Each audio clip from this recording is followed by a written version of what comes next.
The cold steel bars of the holding cell were a stark reminder of Uche's fall from grace. He sat on the hard bench, his head buried in his hands, replaying the events that had led to this moment. The chance, the sacrifice, the betrayal. They all haunted him. His mother's face appeared in every shadow, her eyes filled with sorrow. Ogwuma sat in a neighboring cell, unfazed by the circumstances. "Don't let guilt consume you," he told Uche. "You sought power, and this is just a delay. The spirits will protect us." Uche glared at the native doctor, his anger bubbling beneath the surface. "Protect us? Look where your promises have led me. I betrayed the only person who ever truly cared for me." The trial was the talk of the village. The courtroom overflowed with villagers, each person eager to hear the details of the heinous crime. Mama Ezine's family sat in the front row, their faces etched with grief.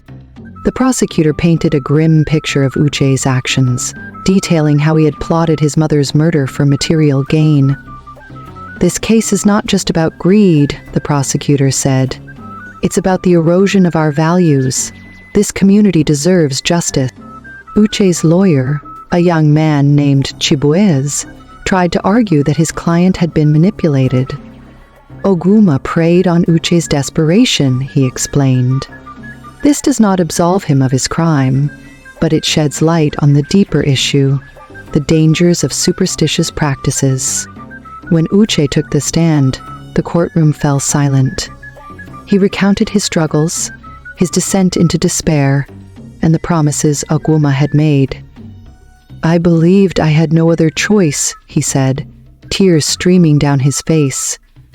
"But I see now that I was wrong. No amount of wealth is worth the price I pay." The villagers listened intently, some moved by his remorse, while others remained unforgiving. Ediora, seated at the back, couldn't help but feel a pang of sympathy for her old friend. One by one, members of the community spoke about Mama Ezine's kindness and the loss they felt. "She was a mother to all of us," said Neka, a neighbor. "Her death is a wound that may never heal." Adiora also stepped forward. "Uche was not always like this," she said. "He was a good man, but he lost his way. We must hold him accountable, but we should also reflect on the desperation that led him down this path." The judge delivered a stern verdict. "Uche Zenwa, your actions were abhorrent and you must face the consequences. However, your genuine remorse and the influence of Ogwuma are mitigating factors. You are sentenced to 25 years in prison." Ogwuma, however, received a harsher sentence. "You exploited the vulnerable and perpetuated dangerous beliefs. You are sentenced to life imprisonment." Prison was both a punishment and a refuge for Uche. Away from the pressures of the outside world, he found time to reflect on his choices. He joined a prison literacy program, teaching other inmates to read and write. It was a small way to atone for his sins. Letters from Adeora became a lifeline. She wrote about the village, Mama Ezine's memorial, and her hope that Uche would find redemption. Her words gave him strength on the darkest days. Years passed, and Uche became a model prisoner. He started a program to educate fellow inmates about the dangers of greed and superstition. "We must learn from our mistakes," he often said. "We cannot let desperation lead us to destroy what we hold dear." His efforts caught the attention of a non-profit organization advocating for prison reform. They helped share his story, using it as a cautionary tale for young people in similar situations. After 15 years, Uche was granted early release for good behavior. Returning to the village was both a relief and a challenge. Many villagers were hesitant to forgive him, but Adiora stood by his side. "You've paid your debt," she told him. "Now it's time to rebuild." Uche dedicated his life to community service, working to educate young people about the dangers of greed and the importance of moral integrity. Though he would never forget his crime, he used his experience to prevent others from making the same mistakes. When Uche returned to Umujima village, he was greeted by an uneasy silence. Many of the villagers had heard of his early release, and while some were willing to give him a chance, others remained skeptical. Children whispered to each other about the man who killed his own mother, while elders shook their heads in disapproval. Uche, however, was determined. He understood that earning back the trust of his community would be the hardest battle yet. He began by visiting the local church, seeking guidance from Pastor Obina. "I've made grave mistakes, but I want to do better," he confessed. Pastor Obina nodded. "Redemption is not an easy road, Uche, but God forgives those who truly repent. Now, it's time for you to show your sincerity through act." Uche's first act of reconciliation was to honor his late mother's memory. With the little savings he had earned through his prison work, he started building a small community library and named it Mama Ez. He approached the village leaders for approval. At first there was resistance. Chief Okoro, a staunch critic, voiced his concerns. "What makes you think this will erase what you've done?" Uche humbly replied, "It won't. But it's a step towards ensuring that her legacy lives on. My mother loved learning and helping others. This is my way of making amends." Gradually, some villagers began to support his efforts. Adora rallied a group of women to help with the project, and even skeptical elders started donating books. The hardest part of Uche's journey was facing his family. His younger brother, Kalechi, had refused to visit him in prison and had not spoken a word to him since the incident. "I don't need your apologies," Kalechi said when Uche approached him. "You took away the one person who meant everything to us." "I know I did," Uche admitted, his voice trembling, "and I live with that guilt every day. But I want to make things right, for her sake and for ours." It took months of persistence, but eventually Kalechi agreed to meet Uche at their mother's graveside. There they prayed together, shedding tears for the woman who had held their family together. It was a small step, but a significant one. Despite his efforts, not everyone was ready to forgive Uche. A group of villagers, led by Chief Okoro, started a petition to have him removed from the community. "Chief Okoro, Asman belong here," Chief Okoro argued during a village meeting. "His presence is a constant reminder of his crime." Adiora stood up in Uche's defense. "And what message does that send? That we are a community incapable of forgiveness? Uche is trying to rebuild what he destroyed. Isn't that what we should encourage?"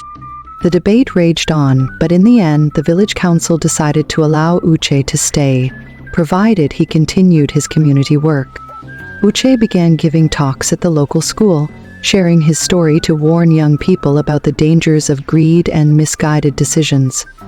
He spoke openly about his regret and the price he had paid for his choices. The students listened intently, and some even approached him afterward to ask questions. "What made you realize you were wrong?" one boy asked. "When I lost everything that truly mattered," Uche replied. "I learned that no amount of wealth can replace love, integrity, and peace of mind." His talks gradually gained popularity, and other villages began inviting him to speak. The turning point came during the annual New Yam Festival. Uche had volunteered to help organize the event, hoping it would be an opportunity to show the community his commitment. During the festival, Mama Ezini's elder sister, Mama Nkichi, approached Uche. She had been one of his most vocal critics, often saying that she would never forgive him. But that day, with tears in her eyes, she said, "Your mother was a forgiving woman. She would have wanted me to do the same." She embraced him, and the crowd erupted in applause. As years passed, Uche's efforts began to bear fruit. The Mama Ezine Memorial Library became a hub of learning and community activities. Villagers who had once shunned him now praised his dedication. During a village meeting, Chief Okoro, who had long opposed Uche, stood up and said, "I was wrong about you. You've shown us all that change is possible. On behalf of the elders, I offer you our forgiveness." Uche's life had come full circle. Though he could never undo the past, he had found a way to honor his mother's legacy and rebuild his relationship with the community. He and Adiora grew closer over the years, and they eventually married. Together, they worked to expand the library and start programs for the village's youth. On the day of their wedding, Pastor Obena said, "This union is a testament to the power of redemption and love. May it inspire us all to seek forgiveness and strive for better." Years had passed, and though Uche's life had transformed, he could never fully escape the shadow of his past. While the villagers had largely forgiven him, there were still moments when whispers of the man who killed his mother would surface. One evening, Uche sat on the porch of the Mama Izin Memorial Library, reflecting on his journey. Adira joined him, holding their young son Chinedu in her arms. "Do you think he'll ever understand what I've done?" Uche asked, his voice heavy with emotion. "When the time comes, we'll tell him the truth," Adiora said, "and he'll see how much you've changed. The past doesn't define you anymore, Uche. Your actions today do." The New Yam festival had become an annual tradition that symbolized forgiveness and community.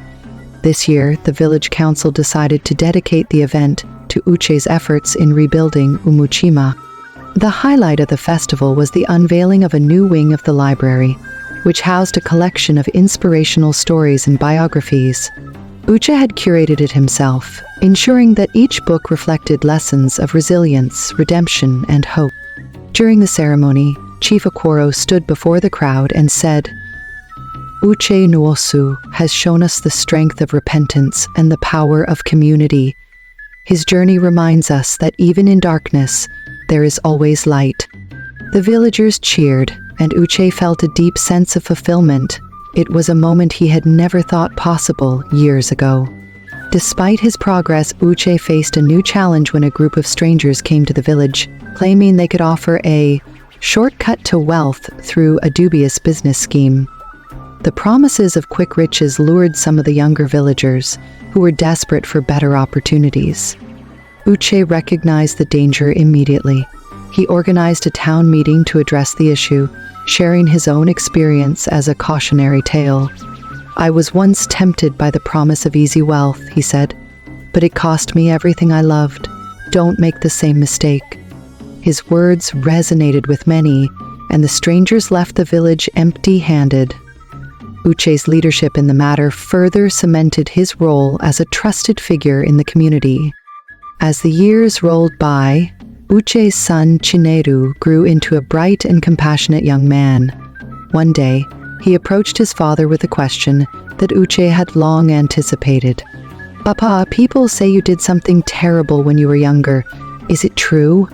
Uche took a deep breath. "Yes, my son, it is true. I made a mistake so big that it nearly destroyed me, but I've spent my life trying to make up for it." Chindu looked at his father with wide eyes. "And have you?" "I don't know," Uche admitted, "but I've tried my best, and I hope that by helping others I've honored your grandmother's memory." Chinedu hugged his father tightly.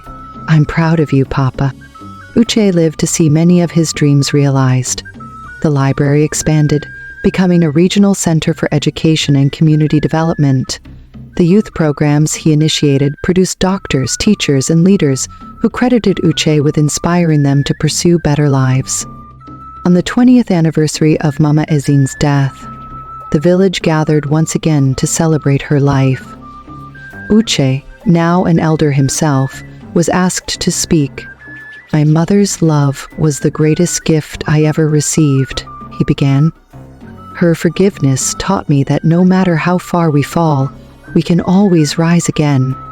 Today I stand before you not as a perfect man, but as one who has learned the value of redemption." Did you enjoy this magical journey through African traditions and wisdom? Don't forget to like, share, and subscribe to Stories of Legends for more captivating tales from the heart of Africa. Hit the bell icon so you never miss a story that inspires and entertains. Let us know your favorite part of the story in the comments below.